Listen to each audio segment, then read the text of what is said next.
Você já parou para pensar que lá pelos 5 anos, a maioria das crianças ainda nem sabe andar de bicicleta ou amarrar o cadarço do tênis, mas já são capazes de falar sua língua nativa de forma quase perfeita? Como isso é possível? Como as crianças adquirem a linguagem? E para os adultos, como é o processo de adquirir uma nova língua? Foi com essas perguntas em mente que as professoras Elaine Grolla e Raquel Santana criaram o Laboratório de Estudos em Aquisição de Linguagem, o LEAL. No laboratório, elas e seus orientandos fazem pesquisas sobre os fenômenos linguísticos, procurando padrões e comportamentos para entender o amadurecimento linguístico das crianças, além do processo de aquisição de uma nova língua pelos adultos. A gente tem muitos desafios. O primeiro é claro que a gente não pode simplesmente perguntar para a criança o que está acontecendo dentro, lá da cabeça dela, porque ela não sabe. Na verdade, a aquisição da linguagem, ou a linguagem, é um conhecimento, que todos nós possuímos. Então todo falante nativo, de uma língua adquiriu essa língua durante a primeira infância, sem ensinamento explícito, sem ter um professor, sem ter treinamento, muitas vezes sem correção dos pais, muitos pais na verdade até imitam os erros que seus filhos fazem. E mesmo nesse tipo de circunstância, a criança adquire a sua língua. No laboratório, quais são as minhas frentes de trabalho? Me interessam duas áreas em fonologia. Tanto a criança pequenininha, adquirindo a língua materna dela, no nosso caso, o português brasileiro, quanto a aquisição de língua estrangeira. E nesse caso, não olho só para criança, olho também para adultos, tanto aquele que fala português e está adquirindo uma outra língua, quanto aquele que não fala o português, mas está vindo adquirir o português. Existe uma capacidade dentro de cada criança, dentro do cérebro de cada criança,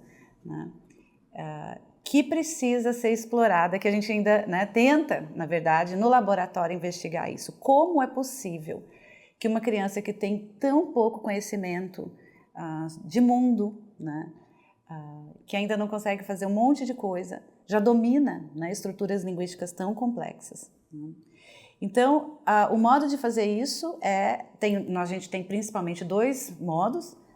O primeiro é fazer entrevista nas creches, então a gente usa os fantoches para conversar com elas, para quebrar o gelo, para a naturalidade da situação, no mundo da fantasia com elas. E a gente vai então tentar investigar, trazer essas estruturas complexas para ver se elas conseguem interpretá-las, ou então trazer contextos em que a produção de uma determinada estrutura seja apropriada para ver se elas produzem essas estruturas no momento esperado.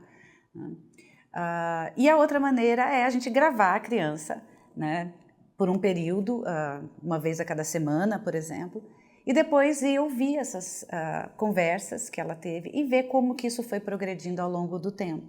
Lá atrás, em 2004, eu comecei a montar um banco de dados que eu queria que fosse representativo, grande.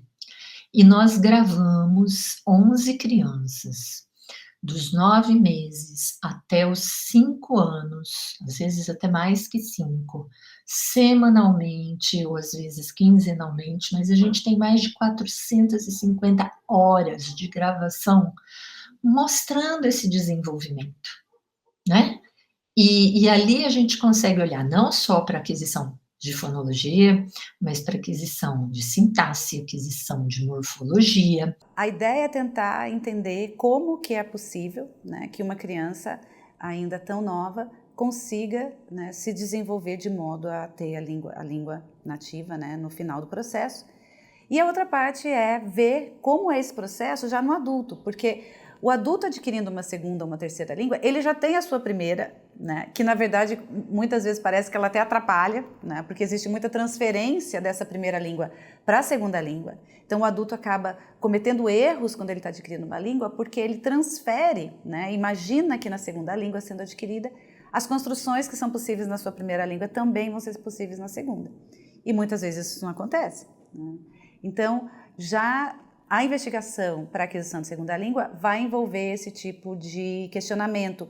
Por que existe o erro? É porque ele está transferindo da primeira para a segunda língua? Ou é por algum outro motivo? É possível que algum resquício do que essa pessoa tinha quando criança, né, esteja disponível para que ela adquira essa segunda língua, né? Que idade em que essa dificuldade é maior, né? A partir de que idade que se começa a ficar mais difícil a aquisição de uma segunda língua? Então, essas são perguntas que a gente faz quando trabalha com a aquisição de segunda língua.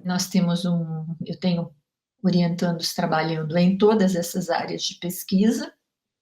No momento, uma pós-doc, 2 doutorandos, 3 mestrandos e alunos de iniciação científica também. O projeto de iniciação científica que eu participo está olhando para a produção de estruturas complexas produzidas por aprendizes de uma segunda língua. Então, no caso, a gente está olhando para falantes nativos de português que estão aprendendo inglês e como eles produzem essas estruturas complexas. Nosso objetivo, no caso, é ver se quando eles produzem essas estruturas complexas, eles cometem erros semelhantes aos que a gente comete quando a gente está aprendendo nossa primeira língua no processo de aquisição de linguagem. Uma questão, assim, que acho que é bem do senso comum é de que certas idades das crianças estão relacionadas ao desenvolvimento delas. Então, por exemplo, essa criança está com 1 ano, então ela já tem que ter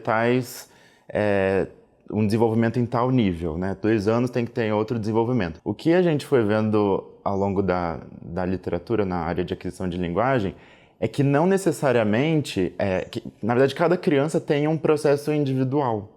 Então, uma criança que está ali com 2 anos, ela pode estar, entre aspas, né, mais atrasada ou mais adiantada que outra. O que não muda entre as crianças são as fases em que elas percorrem. Então, o meu projeto é mais ou menos sobre isso.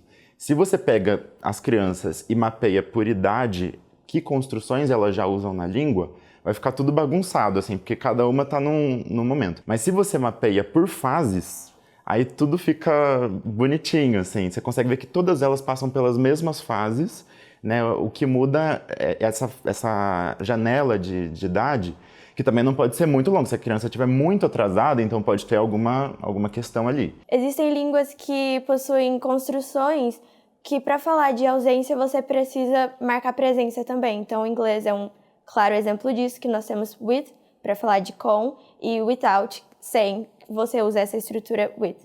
No português isso não existe, a gente tem com e sem, mas o que a gente percebe é que as crianças, às vezes, quando estão falando sem, elas cometem esse deslize e vão dizer com sem. Então, tipo, a menina com sem sapato ou coisas desse tipo. Não é algo que elas escutam, não é algo que é comum na nossa língua, mas elas cometem o mesmo deslize. Então, é entender o que está por trás de tudo isso.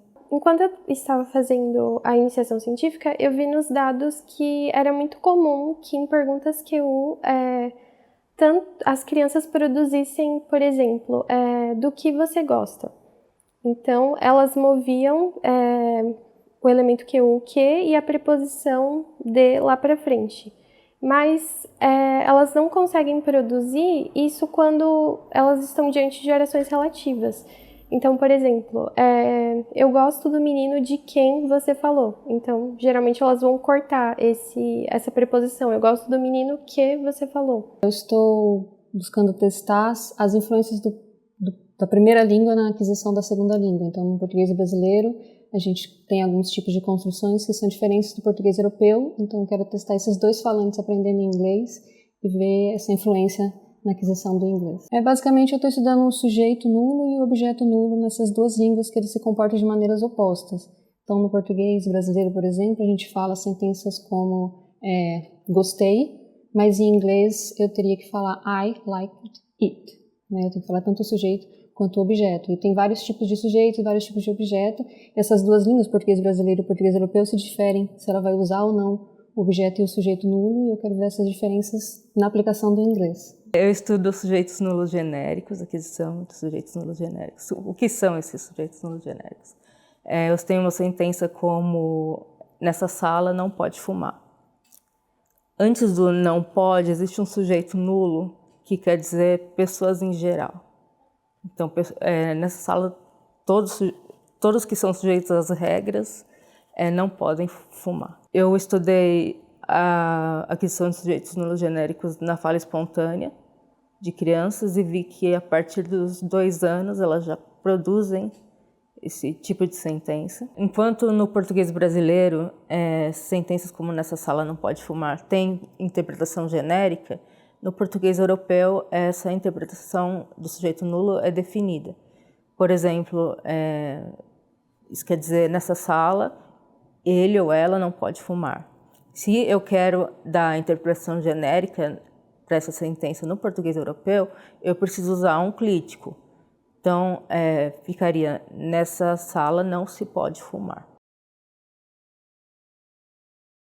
Nós temos o nosso site, né, leal.fefeleste.usp.br, e ali a gente tem as informações, o aluno interessado em começar uma iniciação científica, por exemplo, mas eu acho que o primeiro ponto de partida é me mandar um e-mail mesmo, né, para a gente conversar, seja por uma reunião online, seja aqui presencial, né, para que a gente eu possa explicar melhor o que é a pesquisa para o aluno, a gente possa ver quais são os interesses, que tipo de estrutura mais interessa, né? Convido todos, os trabalhos estão ali no site do Leal, aqueles que se interessam por fonologia têm os nossos contatos ali também. Então tem várias etapas, muita leitura envolvida, né? E aí sim, uma vez que a gente determina quais são as hipóteses, a gente vai ter que definir qual vai ser o tipo de dado, né? Se a gente vai olhar para gravações já feitas, se a gente vai ter que fazer um estudo com entrevistas na creche, né? Então, mas então tudo começa com esse fenômeno que tem que ser escolhido, né? E aí dali a gente vai fazer o caminho.